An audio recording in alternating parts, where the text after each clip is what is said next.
네, 이번 시간에는 1공화국, 그리고 4.19 혁명, 2공화국, 요 흐름을 알아보도록 할 텐데요. 여기서 이제 중요한 거는 헌법 개정이에요, 헌법 개정. 이 헌법 개정을 빼놓고는 이 시기를 설명할 수가 없습니다. 권력을 가진 자가 자기의 안위를 위해서, 그리고 다시 한번 권력을 확보하기 위해서 어떻게 민주주의의 근간을 흔드는지 그 부분을 집중적으로 좀 보시면 될 것 같아요. 그리고 헌법 개정, 개헌할 때 그 상황, 그리고 내용 요 부분을 좀 기억해 주시면 좋겠습니다. 그리고 4.19 혁명 당연히 중요하고 그럼 이제 시작해 보도록 할게요. 48년에 헌법이 제정이 됐죠. 이 헌법 제정된 헌법의 내용은 대통령제를 채택한다. 그리고 대통령의 경우 대통령의 경우 국회를 통해서 간접 투표를 통해 선출한다. 그래서 간선제되었다라는 거 말씀드렸죠. 그리고 친일파 청산을 의결을 했고, 그다음에 토지 개혁을 의결을 했습니다. 그래서 유상 매입, 유상 분배의 원칙을 따라서 토지 개혁을 실시해 나갔고요. 그래서 식민지 지주제가 완전히 이제 없어지게 되었다라고 말씀드렸고, 그리고 아쉽게도 친일파 청산 같은 경우는 반민특위를 견제함으로 인해서 이제 아쉽게도 실질적으로 성공하지 못했다라는 것까지 말씀드렸습니다. 근데요, 이제 50년도에 이 이후에 50년도에 총선이 있었습니다. 이 총선에서 이승만을 제지하는 세력들이 당선에 실패를 해요. 그러니까 지금 이승만 정권의 위기가 찾아온 겁니다. 이승만이 판단하기에는 이 사람의 지금 관심은요, 자기가 어떻게 하면 평생 권력을 가질 수 있을까가 이 사람이 가진 생각의 중심입니다. 그러면은 지금 대통령을 어떻게 뽑아요? 지금 국회에서 의원들이 뽑잖아요. 근데 이 국회 안에 자기 세력이 별로 없게 되는 겁니다.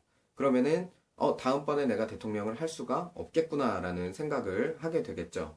그러니까 이제 위기를 느낀 거예요. 그래서 이승만이 정치적으로 승부수를 던집니다. 자유당을 창설을 해가지고 창당을 해가지고 이 자유당은 그러니까 이제 자기 세력을 결집하는 의미를 가지게 되겠죠. 그래서 자유당을 창당을 하고 그리고 이 자유당을 통해서 헌법 개정을 요구를 합니다. 근데 이 헌법 개정을 요구할 때요. 지금 이승만이 자기 세력이 지금 더 적은데 어떻게 헌법 개정을 통과시키려고 할까라는 의문을 가질 수 있어요.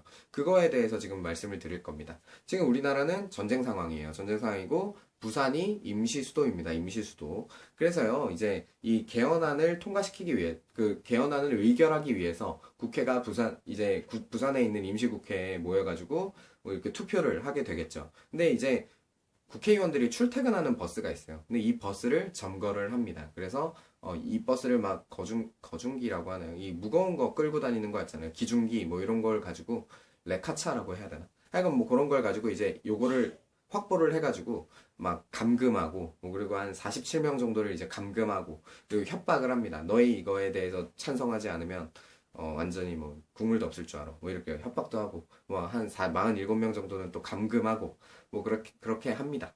그리고 이제 투표를 할 때 주변에 정치 깡패들을 쫙 깔아놔요. 정치 깡패들을 쫙 깔아놓고 그리고 경찰 병력들을 국회를 경찰 병력을 이용해서 국회를 포위시켜요.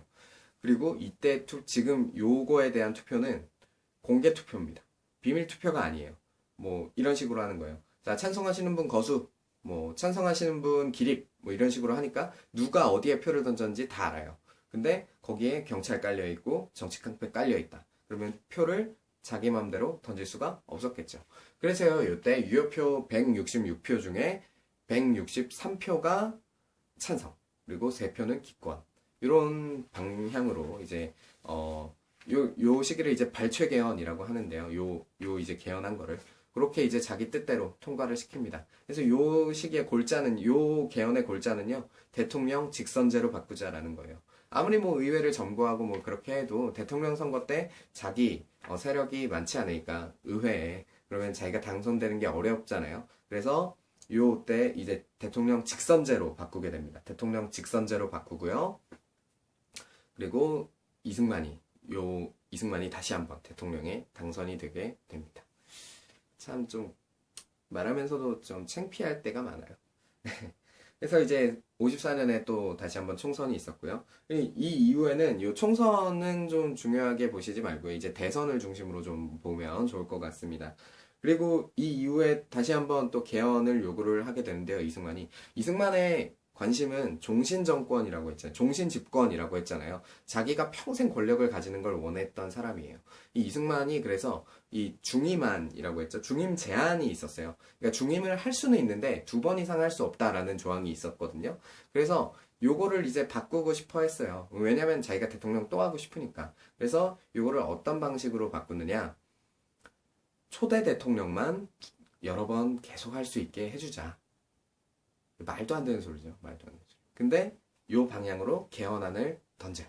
개헌안을 던져요. 그래서 요때 이제 국회가 이제 총 203명, 이거 이제 안 나오네. 네. 국회가 총 203명, 3명의 의석이 있었어요. 근데 이런 개헌안이 통과되려면 3분의 2 이상의 찬성이 필요했습니다. 그러면은 이 3분의 2가 얼마나 되는지를 좀 계산을 해볼까요? 아, 수학 어려운데. 203을 3으로 나눕니다. 3으로 나누면 3, 6, 38, 23, 6, 7에 3, 7에 21, 20 그러면은 6, 38 나오니까 20 그러면 67.66666 이게 203의 3분의 1이잖아요. 그러면은 요거를 빼면 되니까 203 빼기 67.666 이거 6땡 이렇게 쓰나? 6땡을 빼면 이제 여기에는 3땡이 남고 그 다음에 202에서 67을 빼니까 5 그 다음에 3 135.3333이니까 요걸 이제 반올림하면 136명의 그러니까 136명의 표가 찬성표가 필요하게 되는 거죠. 반올림이 아니라 이제 올림을 하면 이제 0.3명은 없잖아요. 0.3명 없으니까 한 표가 더 필요한 겁니다. 136명의 찬성표가 필요해요. 이때 내용 같은 경우는 방금 다시 말씀드렸지만 아까 말씀드렸지만 초대 대통령에 한해서 중임 제한을 철폐하자라는 거였습니다. 근데 136표가 필요한데요. 정말 드라마틱하게도 135표가 나오게 됩니다. 그래서 이게 부결이 돼요. 그래서 지금 자유당이 고민을 합니다.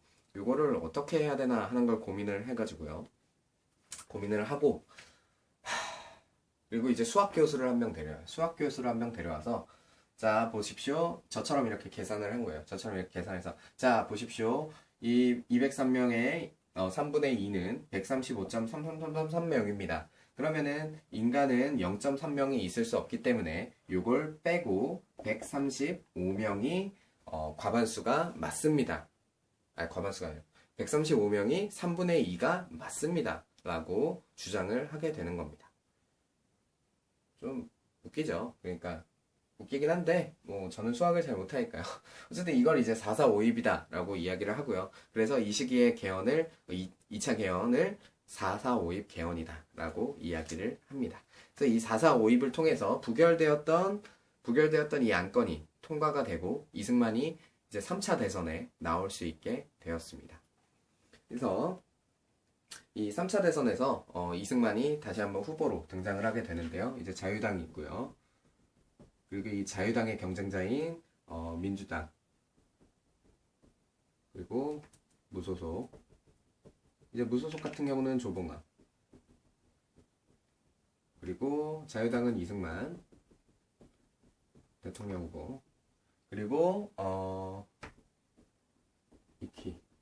이키 맞죠? 아 신이키 이키랬네. 여긴 왜 신인이라고 나와있지? 신이키예요. 신이키 그리고 이제 부통령 이기붕 그리고 장면 네, 장면 이렇게 출마를 하게 됩니다. 그래서 대통령 선거에서는 이승만이 승리하고요. 부통령 선거에서는 장면이 승리를 합니다. 근데 이때요 진짜 좀 드라마틱한 게 중간에 신익희가 사망을 해요. 그러니까 이 표가 완전히 사표가 된 겁니다. 이 민주당이 이 선거에서 굉장히 선전하고 있었어요. 굉장히 선전하고 있었습니다. 지금 야당이 엄청 선전을 해가지고 이때 그 선거 구호 여러분들도 이제 무슨 학생회장 선거 이런 거 하면 선거 구호가 있잖아요. 선거 구호가 뭐였냐면 못 살겠다. 못 살겠다. 갈아보자. 이것이 이게 이제 선거 네, 구호였습니다. 그래서 이 민주당이 굉장히 선전을 했어요. 그래서 뭐 이승만 같은 경우 500만 표를 받았고 조봉암 같은 경우는 250만 표 받았고 신익희는 죽었음에도 불구하고 한 170만에서 180만 정도의 표를 받았다라고 합니다. 그래서 이제 3대 대통령 선거를 통해서 이승만 그리고 장면이 당선이 되었습니다. 이때 이승만 같은 경우는 계속해서 자기 정권을 이렇게 지금 자기 종신 집권이 지금 목표인 사람이다라고 했잖아요. 근데 이렇게 민주당이 선전을 해버리니까 다시 한번 위기감을 느끼게 되는 겁니다. 그래서 이 위기감을 타개하기 위해서 예전에 친일파들이 반공 투사가 되었던 것처럼 이승만도 이제 반공 정책을 적극적으로 실시하게 됩니다. 그래서 반공 체제를 구축하게 되는데요. 이제 대표적으로 신국가보안법을 제정했고, 그리고 진보당 평화통일 사건이라는 게 있었어요. 이 무소속의 조봉암이요. 나중에 진보당이라는 걸 창당을 하거든요. 진보당. 근데 이 진보당이 이제 빨갱이 집단이다라고 누명을 씌워가지고 이 조봉암을 사형을 시켜버려요. 사형을 시켜버려요. 진짜 부끄러운 거죠. 자기랑 이제 정치적인 생각이 다르다고 지금 사람을 죽여버린 거잖아요. 이게 무슨 좀 그렇습니다. 이게 무슨 고려시대, 삼국시대, 조선시대도 아니고 지금 민주주의 하겠다는 나라에서 다양한 관점이 나오는 게 당연한 게 민주주의예요. 누가 이 민주주의 안에서 공산주의를 지지를 해도 이 사람이 인간적인 것에 대해서 근본적인 문제가 없다면 그거를 냅둬야 되는 게 민주주의입니다. 다양한 의견이 나오는 게 그리고 원래 시끄러운 게 민주주의예요. 근데 우리나라는 지금 특수한 상황 때문에 사람들이 지금 반공이라든지 종북이라든지 이런 프레임에 갇혀 있는 거예요. 하지만 민주주의라는 건 원래 다양한 의견이 나오는 게 맞는 겁니다. 네, 이 부분 좀 기억해 두시고요. 저 북한 싫어합니다. 네. 우리의 주적은 북한을 불법 점거하고 있는 김씨 3대 괴뢰군입니다. 네, 어쨌든 왜 이러고 있는지 모르겠다. 네, 어쨌든 이렇게 이승만 정권에서는 반공 체제를 적극적으로 구축해서 자기들의 입지를 단단히 다지려고 하고 있었습니다. 그리고 이제 이게 3대 대통령 선거고 이제 네 번째 대통령 선거 기간이 다가오는데요. 4대 대선에서는 이제 자유당은 여전히 이승만 그리고 이기붕 이 당시에 이기붕은 그렇게 유명한 사람이 아니었어요. 그리고 상대적으로 장면은 굉장히 이제 민주당의 거두로서 이렇게 있던 사람이었고요. 그래서 밀릴 수밖에 없었고, 그리고 이 시기에 또 이제 야당의 대표로는 이제 갑자기 기억이 안 나요. 누구지? 조병옥 그리고 다시 한번 장면. 이렇게 대선 때 또 이렇게 후보가 출마하게 되는데요. 이 당시에 선거의 핵심은 뭐냐면요. 대통령 선거가 아니라 부통령 선거입니다. 부통령 선거. 그러니까 장면이 지금 대통령 선거를 안 가고 부통령 선거로 온 거예요. 그 이유를 설명해 드릴게요. 이승만이 언제적 이승만입니까? 구한말부터 살아왔던 사람이에요. 구한말? 그 전에 막 독립협회 그때부터 있었던 사람입니다. 지금 나이가 엄청 많아요. 그러면 이승만이 지금 대통령직 하다가 언제 죽을지 모릅니다. 그러면은 대통령이 죽으면 어떻게 되냐면요. 이때는 부통령이 권력을 가지게 돼요. 그러니까 지금 중요한 건요. 이승만은 어차피 대중적인 인지도가 있기 때문에 대통령 당선이 거진 확실시 돼요. 그러니까 핵심은 부통령을 누가 하냐는 겁니다. 그래서 이제 자유당 같은 경우는 이기붕 당선에 총력을 기울이고 민주당 같은 경우는 장면의 당선에 총력을 기울이는 거예요. 그래서 민주당이 이제 이기붕을 당선시키기 위해서 바로 벌이는 사건이 3.15 부정선거입니다. 3.15 부정선거. 예를 들어볼까요? 투표해야 되는데 비밀 투표잖아요. 손잡고 막 같이 들어가요. 그래가지고 이승만 찍었는지 봐요. 그리고 이승만을 찍으면 나와가지고 막 선물 주고. 그리고 이제 표가 여기서 100표가 나와야 돼. 근데 100표가 나와야 돼. 그래서 100표를 다 집계를 했어요. 근데 까보니까 민주당 150표. 민주당입니다. 자유당 150표. 이런 식으로 이제 3.15 부정선거를 벌입니다. 그래서 결국 이승만과 이기붕이 당선이 돼요. 그러니까 이제 학생들이 요런 상황을 보고 나서 야, 나라가 이건 개판이다라는 겁니다. 그러니까 제가 우리나라 민주주의는 의식 수준이 따라오지 못했다라는 비판이 항상 따라온다라고 말씀드렸잖아요. 근데 지금 20년도 안 된 이 시점에서, 그러니까 이게 지금 20년, 네, 15년 정도 된, 그러니까 지금 이게 60년이니까 그 시점에서 학생들이 이건 민주주의가 아니다라고 들고 일어납니다. 이게 어떻게 의식 수준이 부족한 거예요? 그렇지 않아요. 다만 우리나라가 지금 잘 살아오게 되었기 때문에 젊은 층들이 표의 소중함을 모르고 있는 것뿐입니다. 네.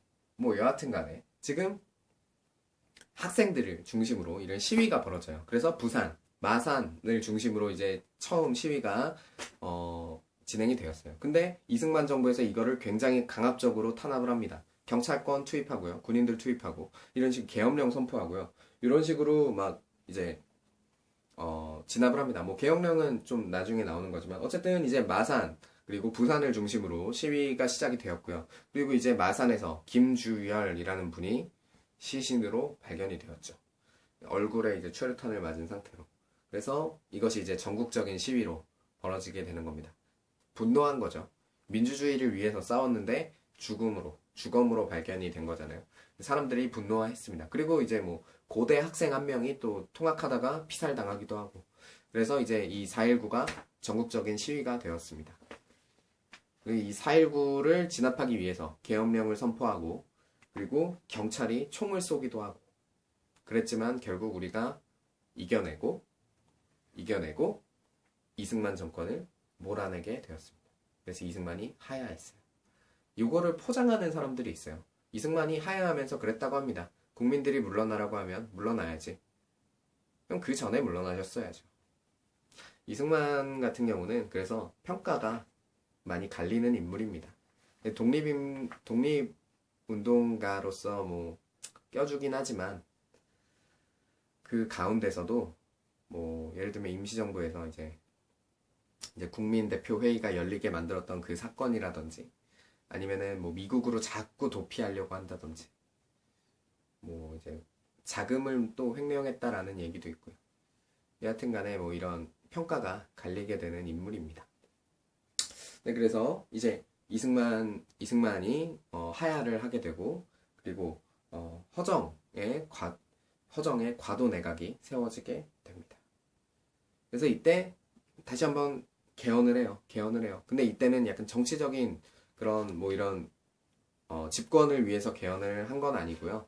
그러니까 이제 대통령제가 이렇게 폐해가 많구나. 한 사람이 권력을 독점하게 하면 이런 문제가 많구나 하는 걸 이제 깨닫게 되고 요거에서 이제 의원 내각제. 그러니까 영국이라든지 일본을 보면 천황이 물론 우리는 왕은 아니지만 천황이 이제 그 얼굴 마담으로 있고 밑에서 총리와 이제 내각에서 이렇게 그 정치를 주로 이끌어가게 되잖아요. 사실상 천황 그리고 영국 왕은 그냥 권한만 있는 사람이지 그냥 뭐 실질적인 뭐 이런 힘이 없는 사람이란 말이죠.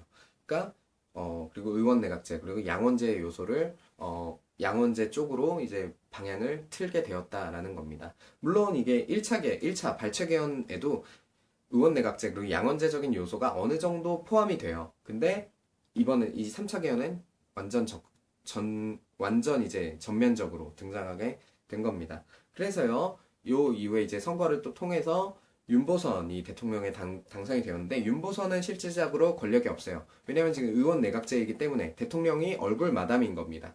그래서 실질적인 권력은 별로 없어요. 윤보선 같은 경우. 그리고 총리의 장면이 선출이 됩니다. 실질적인 힘은 이 장면에 있어요. 장면한테 있어요. 그런데 이 장면은 민주당 소속이죠. 그래서 요 시기는 민주당 정권이다 라고 이야기를 합니다. 요게 바로 제2공화국이에요. 그래서 요 시기에는 또 다시 한번 개헌을 합니다. 그래서 4차 개헌을 하는데요. 이 개헌 같은 경우는 목적이 뭐였냐면 소급 적용이에요. 소급 적용. 그러니까 원래 법을 딱 만들면 그 시기부터 발언하잖아요. 근데 이번엔 법을 만들고 그 전에 있던 사건에까지 적용을 시키는 겁니다. 그래서 3.15 부정선거 이거 완전히 뿌리 뽑아버리자 라는 걸 결의를 하고 이제 소급 적용을 시켜버려요. 그리고 이때 계획이 된 것이 경제개발 5개년 계획. 이거 박정희 때 실시한 거죠. 하지만 요 장면 내각 때, 20하국 때, 장면 내각 때 구성이 되었던 이 계획을 바탕으로 이제 박정희가 그걸 응용해서 실시한 것이거든요. 그러니까 경제개발 5개년 계획이 최초로 등장한 건 요 시기입니다. 그리고 국토건설 사업 이런 것도 기획이 되었었고요. 근데 요 시기에 이제 비교적으로 민주적인 정부가 등장한 거잖아요. 이승만 같은 경우는 독재 정권이었잖아요. 사실상의 독재 정권. 근데 지금 이제 그것을 몰아내고 민주적인 정부가 들어섰다라고 생각한 이제 시민들이 이 정부에다가 막 요구들을 많이 해요. 요구를 많이 해요. 어떤 요구를 하느냐? 이제 학생들 같은 경우는 뭐 학도 호국단, 그러니까 학생들을 군인으로 끌고 가지 말라라는 겁니다. 뭐 이런 것들 요구하고요.